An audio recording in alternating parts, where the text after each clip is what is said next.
What's going on, guys? Welcome back to another episode of Leave It Talks. My name is Rob, and today we are going to be talking about Aljamain Sterling and Petr Yan 2.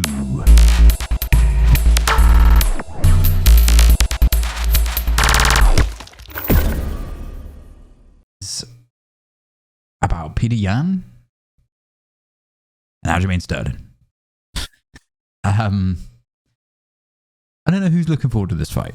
I think everybody is sick and tired of Aljamain Sterling milking his championship to death. And for those who don't know, if this is your first time tuning in to maybe this fight as a whole, they fought back last year. It was early last year, and Petr Yan threw an illegal knee. Aljamain Sterling went down, pretty much milked the title because he got disqualified. Petr Yan got disqualified, okay? It was a very dishonorable way to get a title, and I don't think many people respect Aljamain Sterling. And the thing is, Aljamain Sterling is not a bad fighter, okay? Let me just be clear with this. He's not a bad fighter. I think that he's been a champion in another fight organization, so he's not bad at fighting. Petr Yan is just more superior.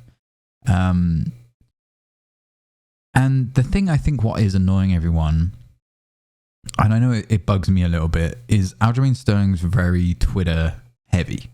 And he goes out there and he's throwing all this stuff about saying that he's winning every round, but contradicting himself, because he's also tweeted in the past that he was having his ass whooped by Petr Yan at the time. Or maybe that was in an interview. I can't remember. Either way, he gives it the big one on Twitter because he's trying to sell the fight. Now, the thing is, the UFC has put him on as co-main event. I think it was for UFC 273, if I remember rightly. What does that really tell you, right? That tells you that the UFC obviously want to make the fight, and I think Petr Yan will win either way. Let's just get that out of the way. But they don't want it as a main headliner. They did, I think, originally, but then they swapped all the fights around. So, I don't know. I think going back into the rematch, Petr Yan's 100% going to win. I don't think there's a chance that Aljamain Sterling will win based off of the Sandhagen fight that just happened with Petr Yan. Petr Yan just looked unstoppable. It was a great fight. Great 5-rounder.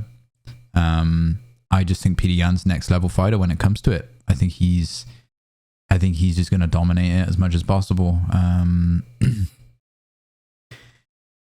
guess the next thing is what's left. What's next for bantamweight? I mean, there's a lot of good fighters at bantamweight, but it's just not a division that gets a lot of focus, right? Because there's all these other weight divisions that are so much bigger, so much more, I guess, higher star power in these divisions. Now, the interesting thing is Henry Cejudo's supposed to be coming back into the picture. Whether or not he's going to, I think he's supposed to be fighting at bantamweight. Correct me if I'm wrong. So that might be an interesting turn of events for that division. How fast they'll give him a title shot, I'm not sure, but he will probably be fairly up there. They'll probably give him 1 or 2 fights if he does come back into fighting. But I don't think Aljamain Sterling is going to have a chance at getting the title, and that's just the reality of it. He wasn't successfully winning the first fight, and I don't think he's going to win the second.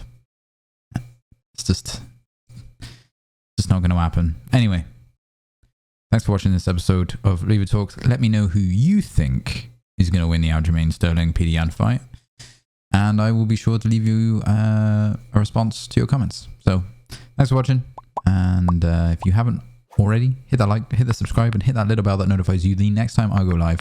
I appreciate it, and I will see you on the next one.